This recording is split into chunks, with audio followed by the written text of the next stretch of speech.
Sophie Squash Goes to School by Pat Zietlow Miller and Ann Wilsdorf. Sophie Squash Go to School.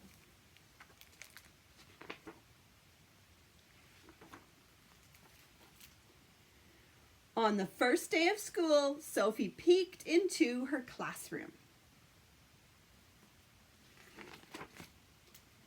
Kids were everywhere, talking, laughing, bouncing.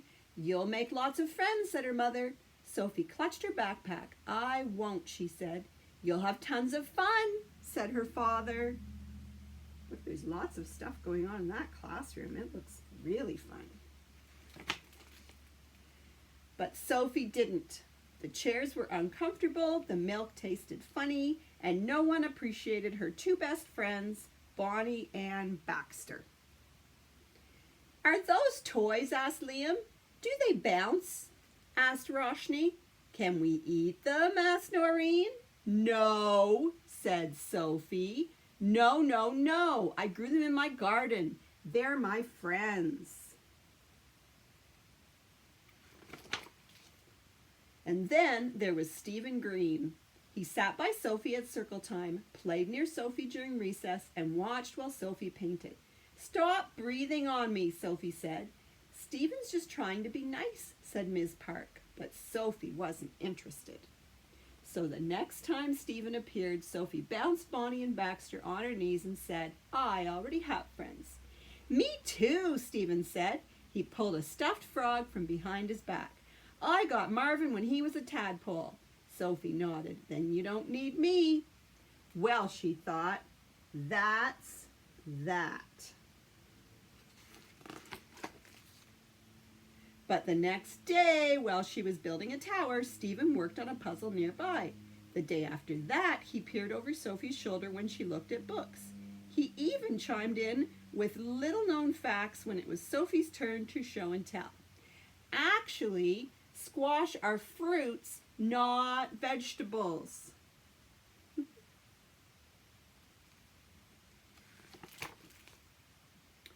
Sophie's parents were no help at all. "Stephen sounds adorable," said her mother.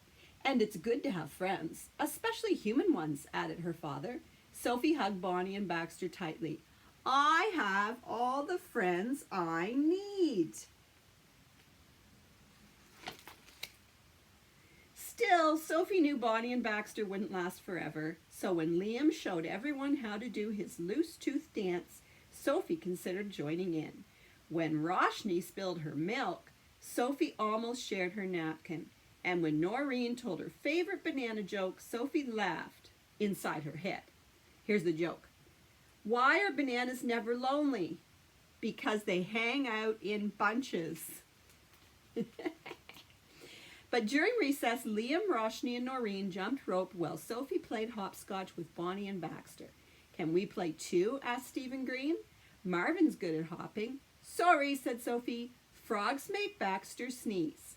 So Stephen sat alone.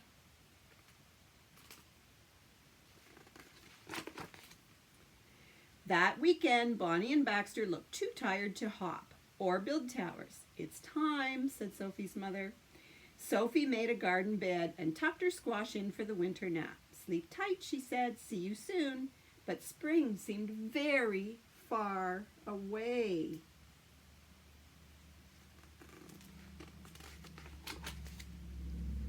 On Monday, Sophie drew squash babies until Ms. Park asked an interesting question. "What makes a good friend?" "They play with you?" asked Liam. "They help you?" suggested Roshni. "They think you're funny?" asked Noreen. "They like what you like?"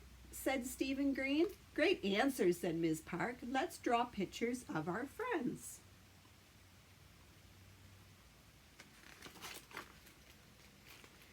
Sophie drew Bonnie and Baxter. She was sprinkling matching glitter when Stephen Green appeared. "Can I see?" "No," Sophie said. "It's private." "Please." Stephen tugged the picture. Sophie tugged back. Then they tugged at the same time. Rip! Uh-oh. Sophie tried not to cry. "You're not my friend," she said.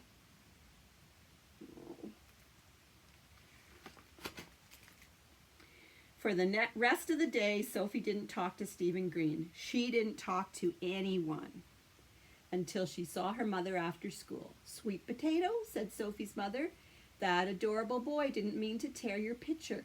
"He's not a good friend," Sophie said, "and neither is his frog." The next morning, Sophie found Marvin in her cubby holding an envelope. "Hop somewhere close," she said, and by lunchtime he had. When Sophie's father opened her backpack that night, Marvin and his envelope were inside. "Sugar plum," he said, "this must be for you." Sophie opened the envelope.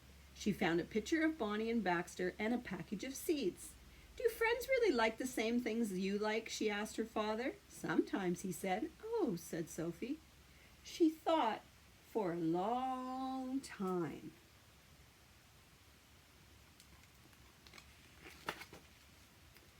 Then she took Marvin outside and sat by Bonnie and Baxter and thought some more.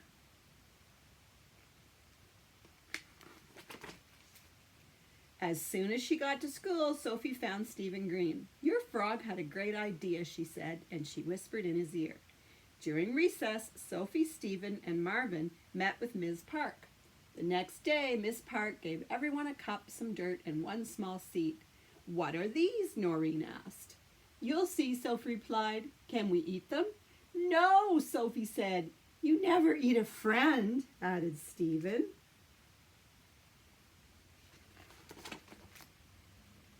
Soon the seeds were planted in dirt-filled pots. Stephen added water and Sophie set them in the sun.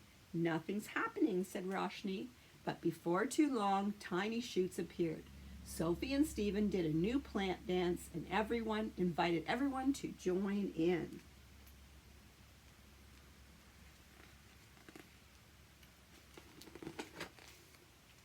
"See," Sophie told Stephen, "sometimes growing a friend just takes time."